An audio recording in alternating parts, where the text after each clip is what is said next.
Dans cette vidéo, nous allons examiner un problème courant impliquant une entrée d'eau dans la boîte de transfert sur les modèles Nissan Navara D40 et Pathfinder R51. L'eau fait échouer le travail de la boîte de transfert, ce qui fait clignoter l'indicateur du mode 4 roues motrices courtes en mode 2 roues motrices. Vous aurez besoin des éléments suivants. Équipement de diagnostic adapté, le joint de la boîte de transfert et le couvercle de joint, 3 contacteurs de rechange, l'huile de transmission de qualité appropriée comme décrit par le constructeur du véhicule. Pour commencer, réalisez un scan du système complet pour rechercher d'éventuels codes anomalies. Le code DTC P1814 peut être enregistré, ce qui indique un problème de contacteur dans la boîte de transfert.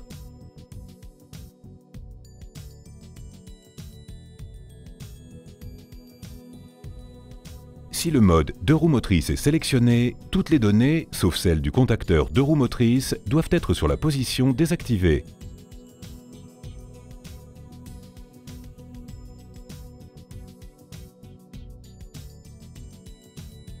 Si les données en temps réel présentent un autre mode que la position activée, ceci indique qu'il y a un contacteur défectueux.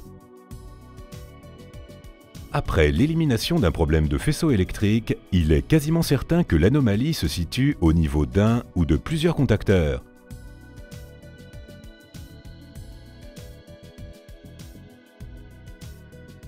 Pour éviter toute entrée d'eau supplémentaire, Blueprint recommande de monter un joint d'étanchéité d'arbre de transmission arrière modifié et le pare-poussière. Vous devez d'abord vidanger l'huile contaminée de la boîte de transfert.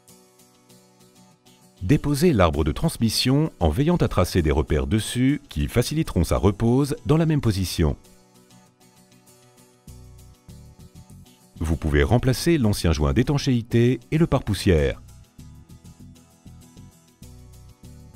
La pièce a été modifiée de manière à inclure une entretoise. Cette dernière se place dans le pare-poussière avant d'être montée et permet ainsi d'évacuer l'eau.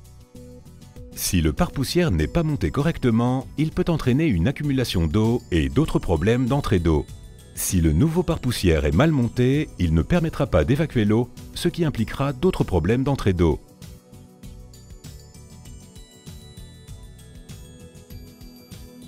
Même si le diagnostic initial signale un contacteur défectueux, Blueprint recommande de remplacer les 3 en raison de la probabilité de problèmes futurs causés par l'entrée d'eau.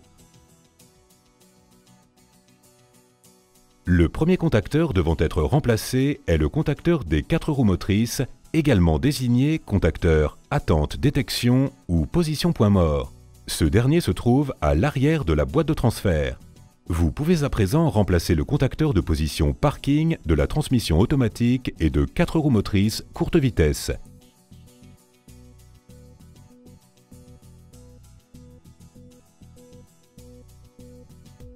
Remettez l'arbre de transmission en place en utilisant de nouveaux boulons, puis resserrez les boulons au couple approprié comme indiqué par le constructeur du véhicule. Remplissez la boîte de transfert avec de l'huile de transmission telle que celle recommandée par le constructeur du véhicule. Une fois l'opération terminée, vérifiez à nouveau les données du système des 4 roues motrices. Effacez les codes anomalies.